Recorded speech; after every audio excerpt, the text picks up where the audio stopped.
André, ao longo da história, assim, né, da filosofia, da teologia, existiram diversos tipos de Deus, né? Diversos filósofos postularam um Deus diferente, né? Você diria que hoje ainda o conceito de Deus ainda é importante para a sociedade nesse sentido? Primeiro, assim, quando pergunto, digamos, se alguém me perguntar, você acredita em Deus? Como eu mesmo, mas sendo um filósofo, eu pergunto assim, o que você entende por acredita e o que você entende por Deus? Porque normalmente, quando se faz a pergunta, já se tem Deus é tal definição. Aí você acredita nessa definição? É como se fosse assim, ó, Deus existe, aí você acredita que ele existe ou não acredita? Então, quando pergunta, você acredita, já tem uma questão aí, que é assim, você dá crédito para isso, essa ideia ou a existência, deixe ser pré-definido de tal maneira. E aí vem a segunda parte, Deus. Aí Deus, theo, em grego, é uma palavra que era utilizada no sentido não do monoteísmo, era utilizada no sentido do politeísmo. Só que mesmo nesse sentido do politeísmo, theo, então era um Deus, uma divindade, essa ideia de divindade vinha do quê? De uma experiência psicológica na relação com as outras pessoas e com a natureza. Sim, então era uma forma de tentar explicar ali. De tentar explicar e, sobretudo, de sentir. Sentir o quê? Que tem algo para além de mim. Algo maior do que o ser humano, do que o indivíduo. Algo que eu não controlo e que nunca vou controlar. Então, quando se fala de Deus, na verdade está se falando assim, você dá crédito para a existência externa de uma certa concepção de uma força maior, de um poder maior. É isso que está se perguntando. Só que as pessoas não. Em geral, elas estão pensando no Deus cristão. Então, já é uma pergunta muito específica, assim.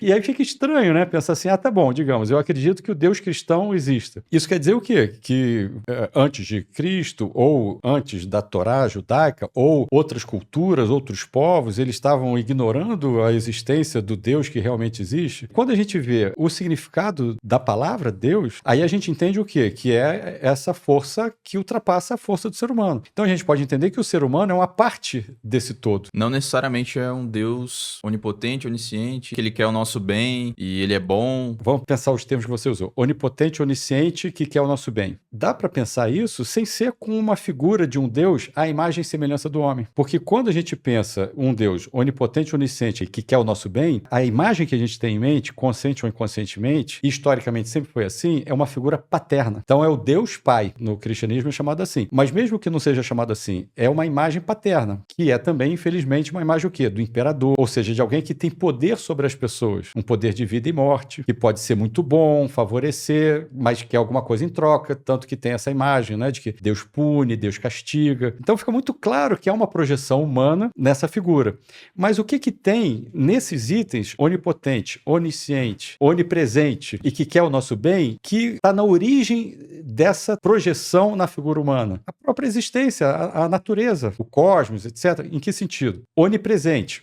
A substância que constitui o universo, ela é onipresente. Onisciente. Se a gente pensa, e se as moléculas, por exemplo, a neurociência mostra isso hoje, se elas têm uma intencionalidade, o vírus se propaga, as moléculas fagocitam, ou seja, tem sempre uma escolha. O Guilherme Brockton, que é um neurocientista que trabalha comigo, ele vai justamente explorar esse ponto, assim, mostrando o quanto que existe uma inteligência, digamos, orgânica ou da natureza, que não tem nenhuma relação com a consciência dessa própria inteligência, que é nesse sentido de uma seletividade que busca a melhor solução para a sobrevivência ou para a expansão. Então, a gente pode dizer sobre a onisciência, voltando para essa ideia desse Deus como o todo, que ele é onisciente porque tem pensamento em tudo, inclusive na matéria inorgânica, que o pensamento se confunde justamente com o quê? Com esse movimento e essa seletividade de encontrar soluções para as situações concretas das interações entre as partes desse todo. Onipotência, pelo mesmo motivo, né? É a potência que constitui tudo, é a própria potência da vida. E que quer o nosso bem. O que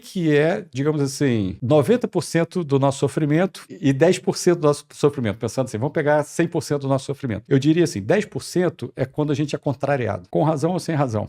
A gente sente dor. 90% é sofrer porque a gente acha que foi injusto, ou que foi justo, mas que não era para ter sido, ou porque que eu mereci, porque que eu fiz isso, a culpa é minha, a culpa é do outro. Ou seja, é tudo uma série de ideias que a gente pode chamar de inadequadas nesse sentido, que são ideias de que o que existe na imanência, no real, o que está acontecendo, não deveria acontecer. Então a gente sofre pela dor. A dor já é um sofrimento, ok. Mas em geral, a gente dobra a aposta do sofrimento porque que a gente não interpreta ou não aceita a dor como assim, bom, ok, eu vou ser mais prudente da próxima vez, eu vou tentar entender por que eu tive aquela dor, ou se essa contrariedade gera um sofrimento muito mais psicológico ou não. Então, uma perda é normal que gere sofrimento, que gere dor. Mas, em geral, o que as pessoas espontaneamente fazem? Justamente porque a dor dói, né? É desagradável, elas querem não ter aquela dor. Mas é impossível não ter contrariedade. E, mais ainda, é totalmente impossível, as pessoas sabem, mesmo assim, embarcam nisso, não era para eu ter tido. E aí fica um monte de técnicas e teorias assim, não, mas aí você vai ressignificar. Tá, mas como assim? Ressignificar mentalmente e afetivamente? Ou seja, a parte psicológica, a tendência é que ela agrave. Quando a gente tem a ideia do Deus bom, isso piora a situação. Porque a pessoa vai pensar, pô, Deus é bom? Então a maioria das pessoas vai se revoltar com Deus, não vai entender. Ou seja, vai agravar o sofrimento tentando entender por que de acho existiria esse Deus humano, não humano, né? Superpoderoso, mas a imagem e semelhança do homem, né? E que estaria fazendo isso comigo. Então, esse Deus bom, que quer o nosso bem, as pessoas vão entrar em muito conflito psicológico, tentando entender por que, se ele é bom e quer o meu bem, por que dá tanta coisa errada, por que eu planejo tanta coisa e não consigo. Desde coisas que simplesmente não aconteceu como eu idealizei ou planejei, etc. E aí eu não quero migalhas, não quero mais, até coisas realmente, ao acaso, catastróficas. Você acha que, então, no caso, acreditar nesse Deus que é necessariamente bom, por você ter frustrações ao longo da sua vida, né? Isso causa mais frustração do que, no caso, um bem-estar? É isso aí.